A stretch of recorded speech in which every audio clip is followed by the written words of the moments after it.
Siné, 31 ans, était institutrice à Phnom Penh au Cambodge.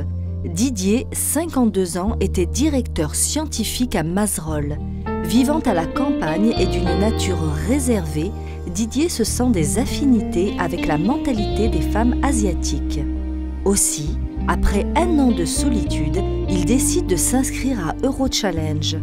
Siné, quant à elle, fait la même démarche de son côté, suivant l'exemple d'amies heureuses grâce à Eurochallenge. Très vite, Didier et Siné sont mis en contact. Dès cet instant, leur vie bascule du côté du bonheur. Didier est conquis par la grâce de Siné et Siné est subjuguée par les qualités de cœur de son prince. Après quelques mois de correspondance régulière, ils décident de faire le grand pas. Enfin, c'est la rencontre. Leur première balade sous le coucher du soleil restera un moment inoubliable. Tout naturellement, quelques mois plus tard, leur mariage est célébré dans la plus pure tradition bouddhiste. Depuis cette cérémonie magique, chaque jour, Siné et Didier dégustent le bonheur de vivre ensemble. Bonjour, je suis Anne Muser, directrice des agences Eurochallenge et j'ai le plaisir aujourd'hui à Nantes d'accueillir deux couples franco-asiatiques, Jean-Pierre et Thuy-Tan, ainsi que Didier et Sinit. Comment est-ce que vous avez connu Eurochallenge de votre Eh bien, moi, je sortais d'un divorce assez houleux et je ne voulais pas m'engager avec des sites internet qui n'étaient pas très fiables. Et c'est pour ça que j'ai choisi Eurochallenge, car j'avais entendu parler que c'était une agence qui était très sérieuse. Très bien, très bien. Et vous aviez déjà eu des amis qui s'étaient mariés grâce à nous? Non, pas vraiment. Je vous ai connu en fait sur internet. Oui. J'ai vu différents forums, différentes choses comme ça, et puis j'ai vu que c'était sérieux, donc j'y suis allé. Très bien. Et vous, Sinit, comment avez-vous connu Eurochallenge?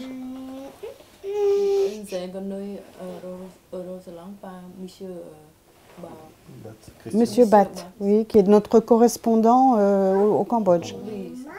Très bien. Et parce qu'elle avait une amie aussi qui était institutrice, qui avait connu également Eurochallenge. Eurochallenge, oui, d'accord. Et donc, vous étiez institutrice au Cambodge? Oui. Alors évidemment, il y a des moments douloureux dans la vie. Oui. Il faut essayer de passer outre et puis essayer de passer assez rapidement quand même à autre chose. Voilà. Parce que sinon, on s'enfonce de plus en plus. Et je pense qu'il est bon, puisque de toute façon, les rencontres sont quand même relativement aléatoires. On ne sait pas si on va rencontrer cette personne au bout d'un mois, au bout de 3 mois, au bout de 6 mois. Donc je pense qu'il faut se lancer dans le bain. Il faut se lancer assez rapidement. Dans une démarche dynamique. Exactement. Se dire que la vie n'est pas finie, voilà, parce qu'on a traversé. Voilà. Il faut rebondir et bon, je crois qu'il ne faut pas attendre trop longtemps. Oui. C'est vrai, ça cicatrise plus vite. Ben oui, parce qu'on a un but, et puis qu'on commence à dialoguer avec une personne à l'étranger, eh bien évidemment, tout s'ouvre de nouveau. Ça permet de voilà, de nouveau, il y a le passé, il y a le voilà, futur. Exactement, et à ce moment-là, on a un but. Oui. On a un but dans la vie, et évidemment, dès qu'on voit le sourire, soit par Internet, soit recevoir les courriers, ben évidemment, tout s'illumine. Tout s'illumine. Ça s'est très bien passé. Donc c'était rapide. On a discuté quasiment tous les jours, soit par téléphone, soit par Internet. Super. Et puis on s'est rencontrés au mois d'avril. Oui.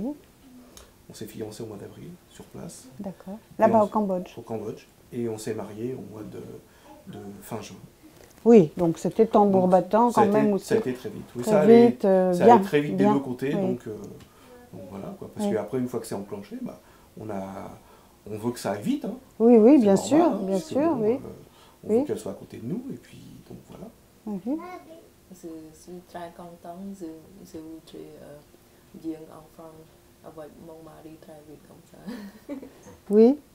Vous êtes contente de votre mari, du bonheur que vous avez ensemble? Vous êtes heureuse? Oui, c'est très heureuse.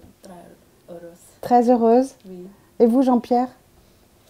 Moi, c'est pareil, hein, bien sûr. Hein, je partage tout à fait ce que vit Sinit. Moi, je suis très heureux. Hein. Comblé, vous êtes un homme comblé maintenant? Tout à fait.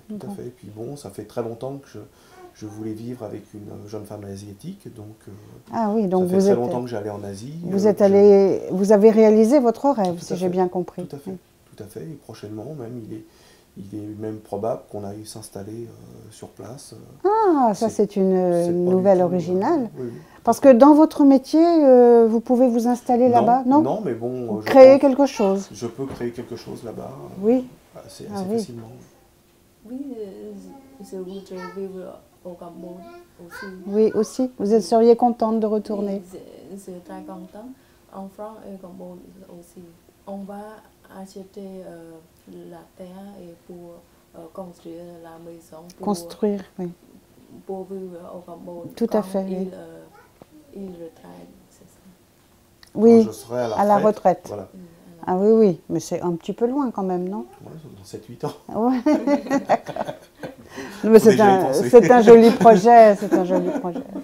C'est un joli projet. Mais sinon, Sinit s'est très très bien adaptée à la vie en France. Elle mange très très bien la cuisine française. Si vous voulez lui faire plaisir, vous lui faites un roast beef. Elle sera très très heureuse. Très contente, elle aime bien la cuisine française. Elle adore la crème, elle adore le beurre, il n'y a aucun souci de ce côté-là. Oui, oui. Et puis on mange également cambodgien à la maison. Oui, oui. Donc ça se passe très très bien de ce côté. C'est équilibré. Ça se passe très très bien. Et puis bon, c'est très facile aussi pour Sinit, pour sa famille, puisque maintenant avec Internet, tous les jours, elle peut avoir sa mère ou sa sœur par Internet, en vidéo. Donc vraiment, c'est là, vous êtes vraiment pas, vous êtes tous les jours en contact, donc vous n'avez pas trop le mal du pays, pas trop le mal de la famille, hein, grâce à ça. Oui. Très bien, très bien. Mais écoutez, moi, je vous souhaite tout le bonheur possible pour la vie entière. Et je suis très contente pour vous, et puis je vois que vous avez plein de projets. Donc, ça me fait plaisir aussi. Et voilà, donc on se donne rendez-vous dans 5 ans, peut-être, pourquoi pas, pour voir comment les choses ont évolué, d'accord? Voilà. Merci beaucoup.